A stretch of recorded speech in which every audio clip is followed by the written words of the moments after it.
안녕하세요. 김은정입니다. 재테크는 우리 모두에게 필수인 시대가 왔습니다. 오늘부터 바로 경제지능을 향상시켜 보는 시간을 갖도록 하겠습니다. 자, 우리는 지금 청소년에서 성인으로 넘어가는 시기입니다. 이들의 차이점이 무엇일까요?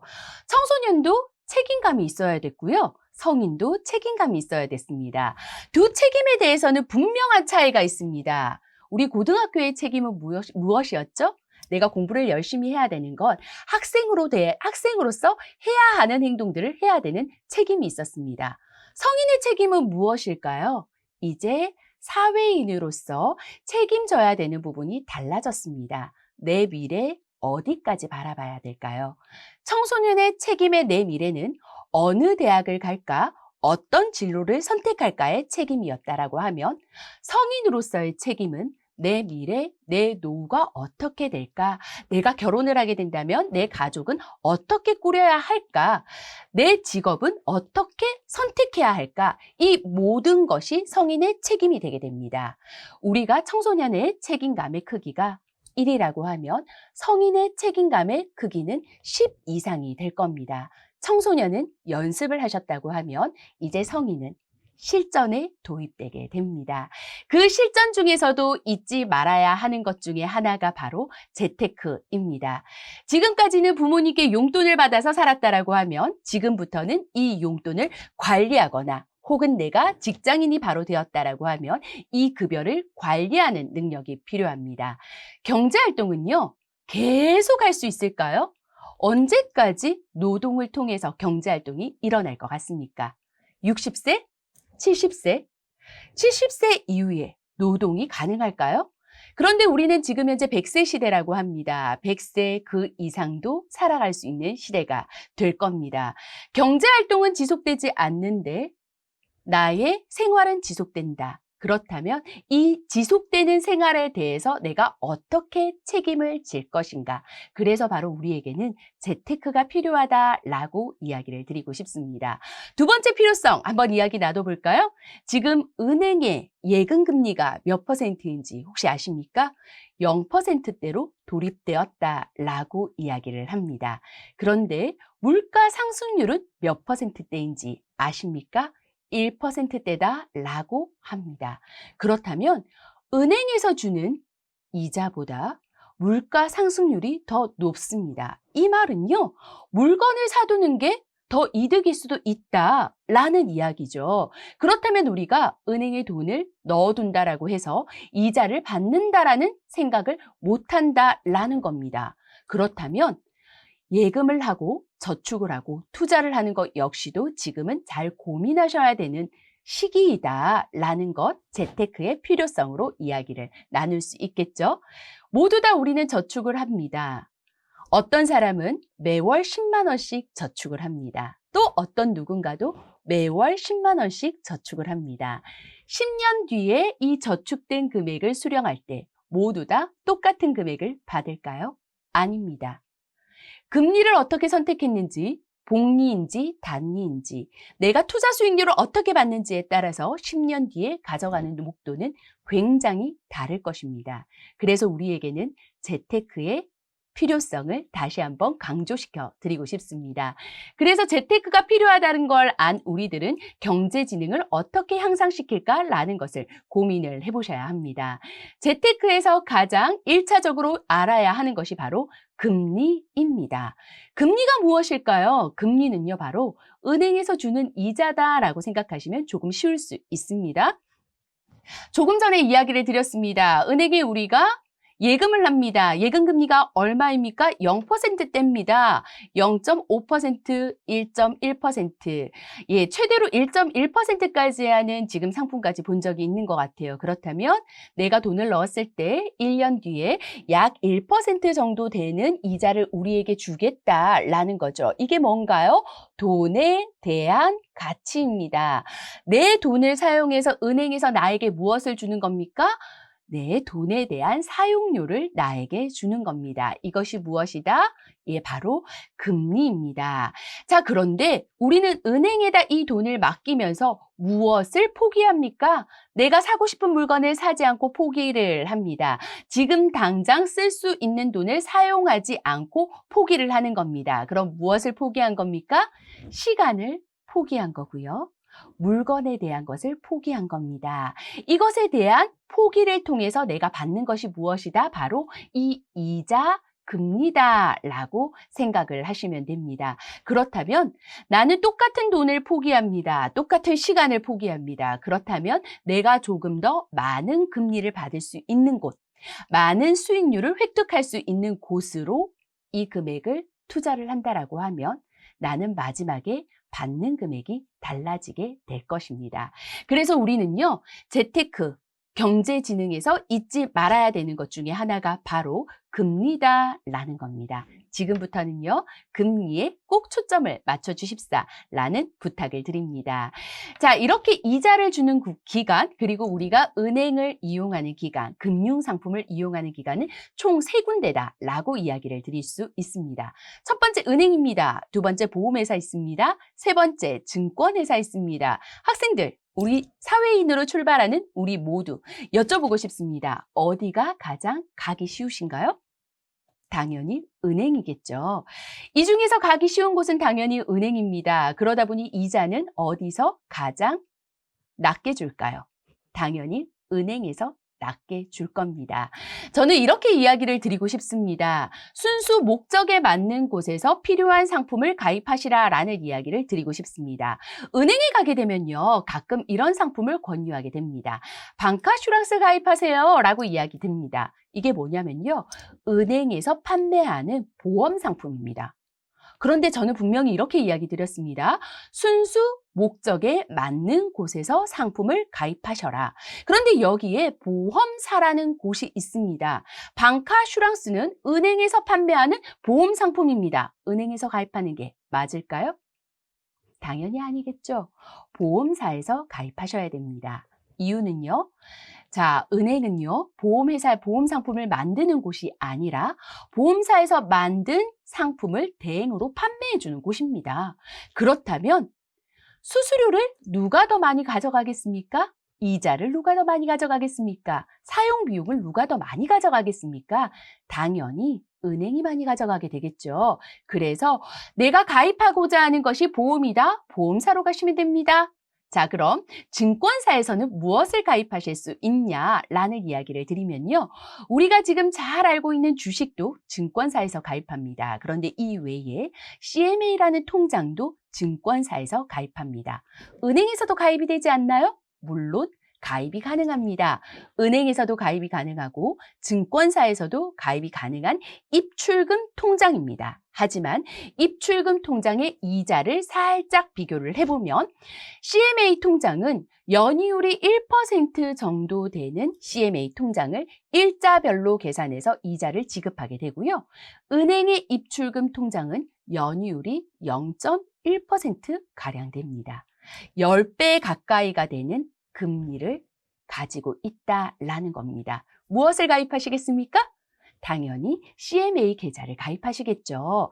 그런데 은행에 있는 입출금 통장은 예금자 보호법에 적용을 받습니다. 증권회사에 있는 CMA 통장은 예금자 보호법에 해당이 될까요? 안타깝게 예금자 보호법에 해당이 되지 않습니다. 그런데 CMA 통장은 예금자 보호법이 해당이 되는 곳이 있습니다. 그것이 어디인가 했더니 종합금융사입니다. 지금은 종합금융사들이 많이 부도가 되어서 한 군데가 있습니다. 직접 우리 학생들이 찾아보시길 권합니다. 자, 종금사의 CMA 예금자 보호법에 적용이 되니 내가 만약에 은행이나 증권사가 부도가 될 것이 걱정이 된다. CMA를 가입하고 싶다. 종금사를 활용하시라 라는 이야기를 같이 공유를 드립니다. 자, 이렇게 통장을 가입하게 되면은 통장을 어떻게 관리하셔야 되는지에 대한 이야기를 나눠볼까 합니다. 목적에 맞추어서 통장을 사용하십시오 라는 이야기를 들어보셨을 겁니다. 그래서 목적에 맞게끔 통장 쪼개기를 한번 해보겠습니다. 자, 크게 통장을 4개로 나누어 보겠습니다. 첫 번째 통장은요, 수입이 들어오는 통장입니다. 용돈이 들어올 수도 있고요. 아르바이트비가 들어올 수도 있을 거고 급여가 들어올 수도 있을 겁니다. 두 번째 통장은요, 소비 통장입니다. 세 번째 통장은 예비비 통장이고요. 마지막 통장은 투자나 저축에 관여된 통장입니다. 자, 수입 통장, 급여, 고정 지출을 관리하는 데 사용되는 통장으로요. 자, 이렇게 용돈이나 급여가 내 통장으로 들어옵니다. 그럼 우리는 이것을 고정 지출 비용이 인출되게끔 남겨둡니다. 그래서 이 수입 통장에서는 고정 지출인 보험료를 내가 납부합니다. 통신료를 내가 납부합니다. 라고 하면 그 금액만 남겨두고 나머지 금액들은 모두 다 소비통장으로 넘길 겁니다. 자, 소비통장에 이제 생활비를 받아봅니다. 급여통장으로부터 소비통장에 생활비가 입금되죠. 매달 변동되는 지출 금액을 사용하시는데 활용이 됩니다. 자, 우리는 이 통장에 체크카드를 하나 만들 겁니다. 그래서 체크카드로 교통비, 식비, 영화 관람 등을 활용을 할 겁니다. 그런데 소비통장에 이렇게 돈이 부족할 수가 있습니다. 부족할 때는 어디서 가져오게 되냐면 앞에서 이야기 드렸던 예비비 통장에서 가지고 올 수 있습니다. 자, 그리고요, 통장에 돈이 남을 수도 있습니다. 남았을 때는 어떻게 하시면 되느냐? 다음 달에 생활비 입금 전에 잔고를 예비비 통장으로 모두 다 넣어줍니다. 그래서 이 소비 통장은 다음 달에 생활비가 들어오기 전날 영원으로 만들어주시면 됩니다. 그래서 매달 우리는 생활비를 똑같은 돈을 받아서 전략적으로 사용할 수 있게 됩니다. 자, 그렇다면 투자통장과 저축통장 활용 방법 알려드리겠습니다. 급여통장으로부터 투자비를 입금받습니다. 자, 생활비를 제외한 나머지 돈을 모두 다 입금받는다라고 생각하시면 됩니다. 이렇게 투자비를 입금받아서 내가 생각하고 있는 주택 청약 저축 혹은 적금 펀드 등 내가 필요로 하는 상품들로 자동이체가 될 수 있도록 모두 다 투자금이 입금되도록 합니다. 자, 남은 돈은 어디로 가면 될까요? 네, 남은 돈은 예비비 통장으로 입금을 하게 됩니다. 자, 예비비 통장에는 이렇게 소비통장이나 투자통장으로부터 돈을 입금받게 됩니다. 이 예비비 통장은 언제 사용하느냐라고 했더니 갑자기 병원을 가야 합니다. 지금처럼 코로나로 수익금이 발생되지 않습니다. 이때 사용할 수 있는 돈이 예비비에 입금되어 있어야 하고요. 예비비는 보통 생활비의 5배에서 6배, 월 생활비가 내가 20만 원이 든다라고 하면 예비비 통장에는 100만 원에서 100만 원에서 120만 원 정도 들어있게 되면 혹시나 내가 수익이 발생되지 않는다 하더라도 5개월에서 6개월 정도는 살 수 있게 될 것이고요. 만약에 친구들이 갑자기 여행을 가자라고 이야기를 할 때도 당당하게 예비비 통장에서 꺼내서 활용할 수 있겠죠. 자, 4개의 통장 시스템을 다시 한번 정리를 해볼까 합니다. 자, 수입이 발생됩니다. 용돈이 내 통장으로 들어옵니다. 급여가 내 통장으로 들어옵니다. 우리는 이것을 생활비 통장으로 소비 통장에 입금을 시킵니다. 그리고 남은 돈을 모두 투자 통장에 입금을 합니다. 그리고 투자 통장에서는 투자금이 지출이 되게 될 거고요. 그리고 투자금을 제외하고 예비비 통장으로 나머지 금액이 입금이 되게 됩니다. 예비비 금액에서 부족한 돈은 소비 통장으로 넘어가게 되고요. 소비 통장에서 남는 돈은 예비비 통장으로 입금이 되게 됩니다. 갑자기 이런 생각이 들 겁니다. 저는 용돈밖에 받지 않는데 이렇게 4개의 시스템으로 만들어야 하나요? 네, 그렇게 답변 드리고 싶습니다. 자, 습관이 미래를 바꾸게 됩니다. 예비비 통장, 그리고 투자 통장, 생활비 통장, 내 급여 통장 이렇게 4개의 통장으로 구분해서 사용하다 보면은요, 언젠가 우리 학생들은 투자를 통해서 저축금, 그러니 나의 자산이 늘어나는 것이 느껴지게 될 거고요. 예비비 통장을 통해서 급작스럽게 사용되는 돈들도 정리가 되게 될 겁니다. 그럼 나는 습관이 바뀌게 될 것이고 이것을 통해서 내 미래에 안정적인 자산 규모가 만들어지게 될 겁니다. 종잣돈은 우리 학생들에게 지금부터 준비하셔서 사회인이 되셨을 때 크게 활용하실 수 있게 되고요. 금리와 그리고 시간의 힘을 활용하게 되면 굉장히 많은 돈으로 불러나게 됩니다. 저는 학창 시절에 대학교 때 4년 동안 종잣돈을 1,000만 원을 마련했습니다. 4년 동안 1,000만 원을 마련하기가 쉬웠을까요? 굉장히 어려웠습니다. 이 1,000만 원을 마련하는 데는요, 소비도 줄여야 했고요. 아르바이트비도 알뜰하게 모았어야 했습니다. 그런데 시간의 힘이 굉장하죠. 이 1,000만 원은 아직까지도 손대지 않고 그대로 있습니다.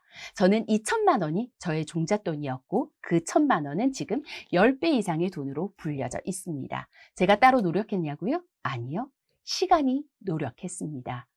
따로 노력한 건 없었습니다. 시간이 금리를 통해서 노력한 부분입니다. 복리를 통해서 노력한 부분입니다. 애초에 시작된 종잣돈은 시간의 힘으로 굉장히 달라질 수 있다라는 이야기를 같이 드리면서요. 종잣돈을 모으기 위한 방법은 안정적인 방법입니다. 왜 이런 얘기를 우리 학생들에게 같이 드리냐면요. 지금 현재 동학개미가 굉장히 뜨고 있습니다. 코로나 시대에 투자를 굉장히 잘해서 주식 투자로 일확천금을 벌었다라는 이야기도, 굉장히 많은 수익률을 벌었다라는 이야기도 많이 들어보셨죠? 이건 공부를 해야지만 가능합니다. 지금 우리가 할 수 있는 건 무엇이냐면요. 시간을 활용한 투자 공부를 하시고요. 이 시간을 활용한 시간 동안 안정적으로 자본금을 마련하시라라는 이야기를 드립니다. 자본금을 마련하는 것은 습관이 잡혀야 하고 그 습관이 잡히는 건 우리 학생들이 지금부터 4개의 통장을 준비해 보시는 건 어떨까라는 것을 같이 공유를 드립니다. 자, 재테크는요. 선택이 아닌 필수입니다. 오늘부터 바로 시작해 보십시오. 그러면 자연스럽게 경제 지능이 올라갈 겁니다. 우리 모두가 따뜻한 미래를 맞이하기를 바라면서 이만 마무리할 수 있도록 하겠습니다. 지금까지 김은정이었습니다.